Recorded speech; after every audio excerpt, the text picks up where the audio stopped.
Allô tout le monde! Alors, je reviens vous voir avec une vidéo sur les médias sociaux. Vous êtes plusieurs à me dire que vos médias sociaux, vous aimeriez ça en faire plus. Par contre, ça demande du temps, ça demande une certaine organisation. Et c'est vrai, comme dans toute chose. Par contre, la belle chose que les médias sociaux nous proposent, c'est de pouvoir planifier et le travailler au moment où on a du temps pour le faire. Donc, on n'est pas obligé de toujours être dans l'instantanéité. C'est sûr que si vous faites des stories, entre autres, c'est sur Facebook, c'est bien d'être dans l'instant, là, si c'est pas exactement dans le moment, si c'est dans une période courte de temps où l'activité se déroule, c'est toujours mieux parce que l'idée d'une story ou d'un reel, c'est vraiment de montrer ce que vous êtes en train de faire en direct.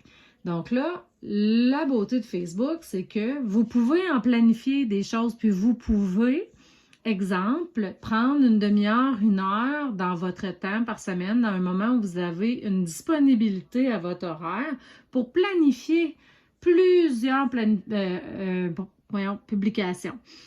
Vous pouvez aller jusqu'à 1 mois, entre autres, avec Facebook. Donc, je vais vous montrer comment faire. On pourra éventuellement discuter aussi de ce que vous pouvez faire comme contenu, de quelle façon vous présenter sur les médias sociaux, qu'est-ce qui est permis, entre autres, avec votre entreprise Mary Kay, qu'est-ce qui est à éviter aussi. Mais là, présentement, ce que je veux vous montrer, c'est comment vous planifiez dans vos médias sociaux pour gagner du temps. Donc, vous voyez que je suis sur ma page professionnelle. Vous n'êtes pas obligé d'avoir une page professionnelle. Par contre, quand moi j'ai débuté ma page, les groupes privés n'existaient pas. Maintenant, je vous dirais qu'avoir le choix, je n'aurais seulement qu'un groupe privé pour mes clientes et un groupe privé pour mon équipe, les Gloss and Roses. Là, moi, je suis partie de ma page professionnelle, de ma page pro avec Mary Kay, et j'ai créé mes 2 groupes. Donc, c'est certain que ça me demande d'alimenter un petit peu cette page-là. Veux pas, ça fait que sur tout Facebook, c'est plus simple de me retrouver. Je mets des mots-clés comme Edith, comme Mary Kay. Hein? Voyez-vous que si quelqu'un cherche par mon prénom ou par la compagnie parce qu'on s'est déjà rencontrés, c'est possible. Et à la suite de ça, j'ai bâti 2 groupes.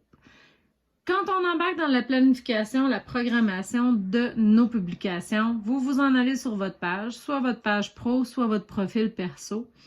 Et vous allez voir quand vous cliquez sur votre page à vous que vous avez vraiment votre fil de vous, ce que vous avez publié.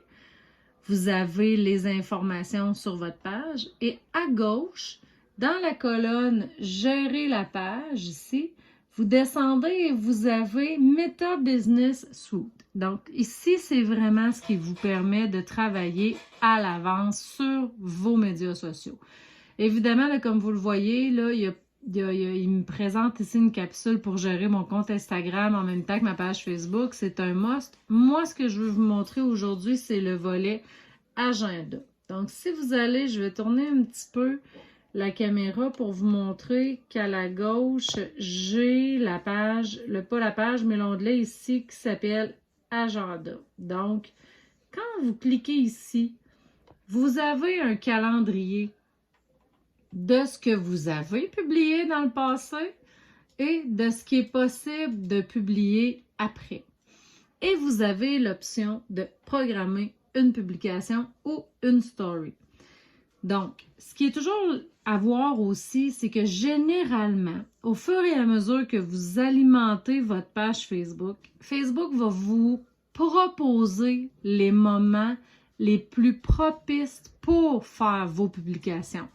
Eux, ils se fient à vos statistiques, ils se fient aux gens qui suivent votre page et ils vous disent que, exemple, pour moi, là, présentement, ici, j'ai pas d'heure, mais si je clique sur « Programmer », juste ici, vous avez le choix de programmer une publication, programmer une story, créer un reel du jour de l'an, un reel ou lancer un direct. Donc, moi, je vais dans programmer une publication et là, il me propose d'habitude 3 choix. Donc, clairement, moi, c'est le 19h où les gens sont plus présents sur ma page Facebook.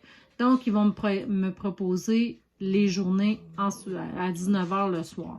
Mais vous pouvez toujours choisir à quelle date vous voulez faire votre publication et à quelle heure. Donc, supposons que je veux faire une programmation pour demain matin, le 21 septembre à 10h. Donc, j'enregistre ça. Si j'avais voulu demain soir à 19h, je clique ici, il me change automatiquement et veuillez porter attention que c'est vraiment AM/PM. Donc, quand vous mettez une heure ici, assurez-vous de mettre AM/PM parce que dans les après-midi, ils ne vous mettront pas 13, 14, 15 et 16 heures. Ils vont vous mettre 1, 2, 3 ou 4 heures PM. Donc, j'enregistre ma planification.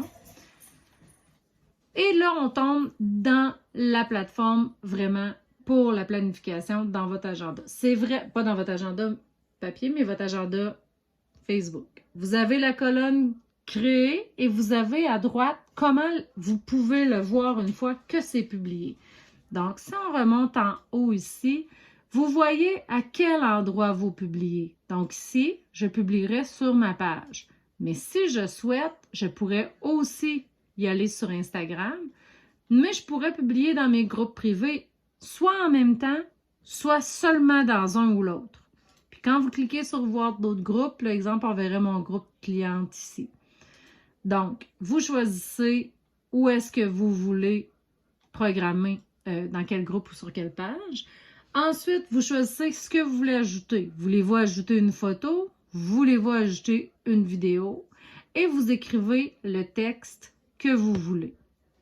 Je prends un petit moment pour vous dire ici, si vous écrivez votre texte en premier, là, exemple, là, je suis fan de Mary Kay. OK? Bon, et automatiquement, il m'envoie par la prochaine étape.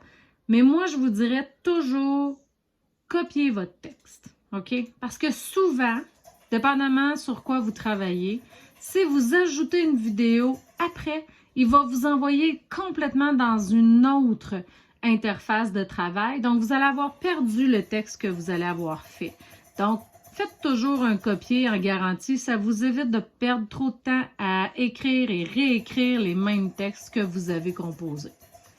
Je tiens également à souligner que le bruit de fond que vous entendez, c'est ma fantastique, adorable et merveilleuse glosse qui veut de l'eau. Fait qu'elle va gratter dans son plat jusqu'à temps que je me lève et donner de l'eau. C'est-tu pas beau cet enfant-là, comment que c'est brillant, ça parle pas puis c'est tout juste. Alors je ferme la parenthèse. À partir du moment ici où j'ai écrit mon texte, je choisis d'ajouter une photo. Donc, soit que je vais dans le gestionnaire de fichiers, donc c'est des photos que vous pourriez avoir déjà placées dans votre Facebook, ou vous allez les chercher dans votre ordinateur. Personnellement, je fais toujours ajouter une photo, importer depuis l'ordinateur, et exemple, je vais chercher mon gel après soleil avec la serviette, je sélectionne ma photo. Je suis fan de Mary Kay, là je pourrais dire, quand je vais à la plage. Tout le monde sait à quel point je vais souvent à la plage. Mais bon.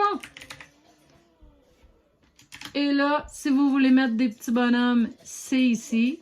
Vous allez sélectionner votre émoticône. Et là, je pourrais aller me chercher une plage. Tu sais, je trouve que ce serait super à propos. Fait que là, si vous êtes comme moi, même si vous êtes dans les émoticônes à chaque foutatune journée, on cherche toujours l'émoticône qu'on sait qu'on a déjà vu, qu'on sait qu'il existe, puis tabarouette, on dirait qu'il change de place, même si c'est pas ça. Fait que, avez-vous vu la plage, vous autres? Tu sais, plage. Hey, je veux donc ben pas perdre de temps là-dessus, mais vous le savez, là, qu'il y a un petit îlot avec un palmier à quelque part. Bon. Je le trouve pas, je mets le beau soleil parce que c'est le fantastique gel après soleil. Et si vous voulez mettre un hashtag, le hashtag, ça sert à regrouper les publications ensemble pour voir quel sujet a été traité. Donc, c'est certain aussi si quelqu'un cherche un jour soleil, après soleil, si c'est dans vos hashtags, il y a des chances que vous sortiez d'un moteur de recherche. Par exemple, ici, je pourrais mettre hashtag coup de soleil. OK? Il y a 29 000 publications qui ont le hashtag coup de soleil. C'est pas nécessaire, je vous le dis parce que je passe dessus ici. Donc, ma photo, je sais que je vais mettre ça sur ma page. directement. Si j'avais un groupe, j'irais chercher, exemple, les Gloss and Roses, qui sont rendus ici, on le voit. Edith, directrice, et Gloss and Roses. Donc, ça va être sur les deux. Je vois que ma photo que j'ai prise, c'est la serviette ronde avec le gel après-soleil. Mon texte, je suis fan de Mary Kay quand je vais à la plage. Il me montre mes fautes, donc on prend le temps de corriger. Évidemment, c'est votre carte de visite, votre Facebook, hein, les gens voient ça. Donc, si c'est tout croche, si c'est des photos floues, si c'est rempli de fautes, ben les gens l'associent à vous d'une façon ou d'une autre. Donc, je suis fan de Mary Kay quand je vais à la plage, acheter un coup de soleil. Et là, je peux aller voir ici. J'avais déjà choisi le 21 septembre à 7h PM, OK? Et là, il me propose encore ici. Quels sont les moments où mon audience est la plus active? Voyez-vous, il me revient encore que moi, c'est tous les soirs à 19h. Donc, super. Je choisis de conserver mon 21 septembre à 19h. Est-ce que c'est ouvert à tout le monde ou ceux qui vont voir sur Facebook? Moi, je mets toujours ça public. Je suis comme ça. C'est correct. Je me dis que les gens vont me trouver. L'idée, c'est que je développe mon entreprise. Et là, je peux la programmer. Donc, elle va aller se publier dans mon calendrier. J'aurais pu, mettons, pas avoir trouvé de photo encore. Donc, je la mets dans terminer plus tard. J'aurais pu aussi dire, oh mon Dieu, il annonce de la pluie tout le mois, je parle pas de mon gel après-soleil, puis changer d'avis. Mais si je la programme, là, il va télécharger l'information. Et là, vous venez dans votre calendrier et vous voyez, là, voyez-vous, je vais aller me descendre ici. On ne la voit pas tout de suite, là. Allez rafraîchir votre écran le temps que ça se replace puis que l'information se rentre. Donc, je vois que demain, à 19h, j'ai ma publication qui est programmée. Ça va? Donc, si vous aviez voulu aussi, vous auriez pu, ce que moi je vais faire souvent quand je vais dans l'agenda ici, puis que je fais, exemple, là, programmer une publication, je vais souvent la préparer. Bon, exemple 21 septembre à 10h le matin. Exemple que mon texte, c'est « Bonjour groupe ». Ce que je veux faire, c'est aller me trouver une photo qui va pour ça. Bien, je vais faire « Terminer plus tard ». Donc, elle rentre dans les brouillons. Souvent, je vais me placer des brouillons, exemple, quand j'ai des photos que je sais que je veux publier à une certaine journée, mais que là, j'ai pas le temps de faire ma planification de médias sociaux. Je vais aller faire soit l'idée que j'ai eue sur mon texte ou aller porter la photo que j'ai envie de publier en brouillon au moment où je veux la prendre, où je veux la publier, pardon. Donc, comme ça, quand je regarde mon calendrier, puis que je vois un brouillon, soit avec un texte, soit avec une image, dépendamment, là, je me dis, ah, c'est vrai, je vais aller modifier ça parce que je veux en parler. Donc, je reclique dessus, donc, en cliquant dessus, laissez-moi un instant, en cliquant 2 fois dessus, j'ai terminé les modifications et je suis capable d'aller ajouter soit ma photo, soit changer la date, corriger mon texte, mais ça me permet au moins d'avoir ma planification. Donc, si je continue de la garder en brouillon, quand je vois mon calendrier de la semaine, je vois ce que j'ai déjà publié, je vois ce qui est programmé demain et je vois que j'en ai une que j'avais envie de publier aussi, mais qui me manquait de l'information que je peux aller terminer ou reporter à un autre moment. Donc, j'espère que ça vous aura aidé. J'espère que c'est suffisamment clair. S'il y a quoi que ce soit, gênez-vous pas pour m'envoyer vos commentaires en dessous de cette vidéo-là. On va pouvoir s'aider puis compléter l'information ensemble. Alors, bonne planification et bons médias sociaux! Bye!